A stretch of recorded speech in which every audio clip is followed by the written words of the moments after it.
Hello everyone, मैं बीना सैनी आप सभी का सैनी संस्कृत क्लासेस में स्वागत करती हूँ। सैनी संस्कृत क्लासेस में हमारी अभी तक जो क्लासेस चल रही थी संस्कृत की चल रही थी। संस्कृत की मैंने व्याकरण जो है उसके सभी चैप्टर लगभग कंप्लीट कर लिए हैं। तो आज से मैं स्टार्ट कर रही हूँ हिंदी भाषा। हिंदी जो कि हमारी मातृभाषा है।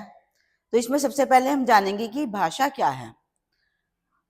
भाषा के बगैर रहने की हम कल्पना भी नहीं कर सकते, क्योंकि भाषा एक ऐसा माध्यम है जिसके द्वारा हम अपनी फीलिंग्स को, अपने थॉट्स को दूसरों तक पहुंचा सकते हैं और दूसरों के विचारों को, दूसरों की भावनाओं को हम समझ सकते हैं। ये सब समझाने के लिए ही भाषा का यूज होता है। भाषा में सबसे पहले हम देखेंगे वर्ण। भाषा में सबसे पहले हम देखेंगे वर्ण। ठीक है, वर्ण किसे कहते हैं?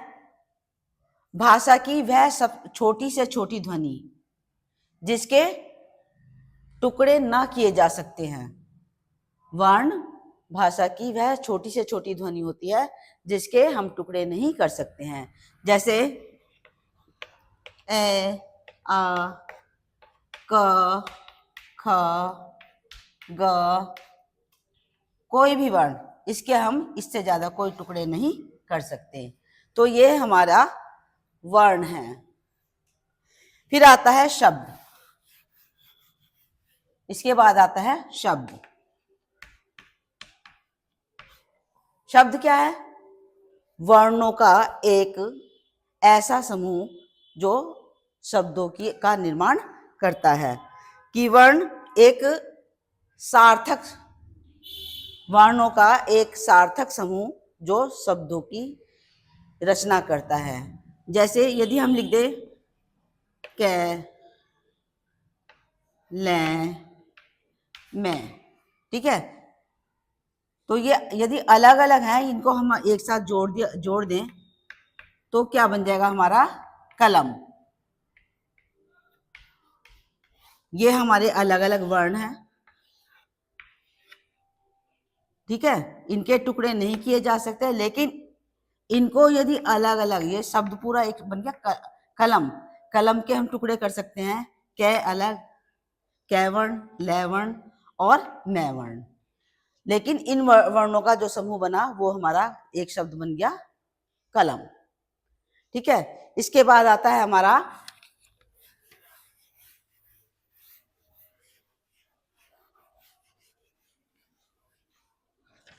वाक्य। वाक्य किसे कहते हैं? शब्दों का सार्थक समूह हमारा वाक्य होता है। शब्दों का सार्थक समूह। जैसे कल जाएगा, वह, तो ये हमारे अलग अलग शब्द हो गए। ये हमारे वर्ण हो गए, वर्ण से मिलकर जो शब्द बन गया जा, ए, गा, अलग अलग ये वर्ण हो गए और इनको मिलाकर हमारा एक शब्द बन गया। ये अलग अलग वर्ण हो गए हमारे और इनका सबका मिलकर जो है हमारा एक शब्द हो गया। तो यदि हम इसको वाक्य में बनाएंगे तो इन शब्दों का हमारा एक पूरा समूह बन जाएगा। वह कल जाएगा, वह कल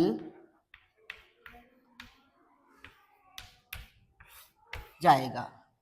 ठीक है, ये हमारा वाक्य बन गया।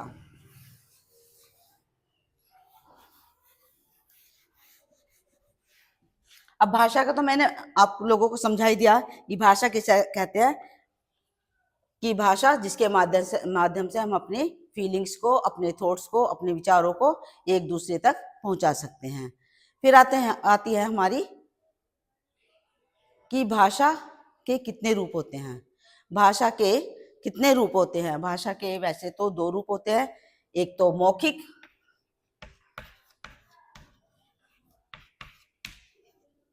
और दूसरी होगी हमारी लिखित। भाषा के दो रूप हो गए, मौखिक और लिखित। जो हम केवल मुख से बोलकर किसी बात को समझाते हैं तो वो हमारी होगी मौखिक भाषा। मौखिक भाषा को जो है अशिक्षित व्यक्ति जो इलिटरेट है वो भी उससे काम चला लेता है बोलकर, लेकिन वो लिखना पढ़ना नहीं जानता, तो इसलिए वो लिखित भाषा का यूज नहीं कर सकता। लिखित भाषा होती है पढ़े लिखों की या शिक्षित लोगों की भाषा। लिखित में हम लिखकर या पढ़कर बातों को समझते हैं, फीलिंग्स को समझते हैं और विचारों को जानते हैं। तो दो भाषा के दो रूप हो गए, मौखिक भाषा और लिखित भाषा। लेकिन एक भाषा होती है सांकेतिक भाषा।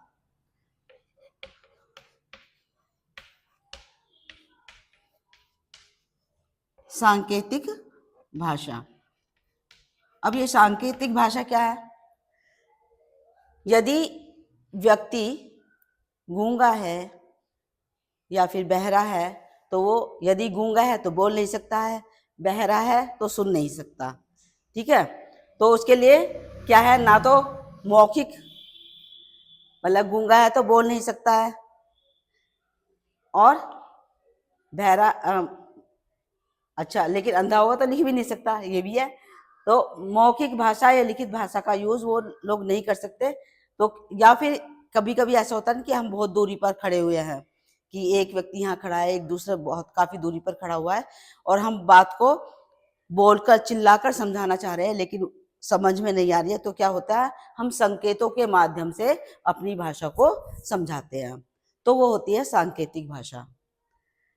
ठीक है, दूर से बातों को समझाने के लिए जो हम इशारे करते हैं हाथों से, मुंह से, आंखों से, गर्दन हिलाकर, तो वो होती है हमारी सांकेतिक भाषा। तो आज मैंने भाषा के विषय में वर्ण, शब्द, वाक्य, भाषा क्या है, भाषा के कितने रूप हैं, ये सब समझाया है। नेक्स्ट वीडियो में नेक्स्ट चैप्टर। इसी के साथ मेरी वीडियो को प्लीज़ लाइक, शेयर और मेरे चैनल को सब्सक्राइब जरूर कीजिएगा। Thank you.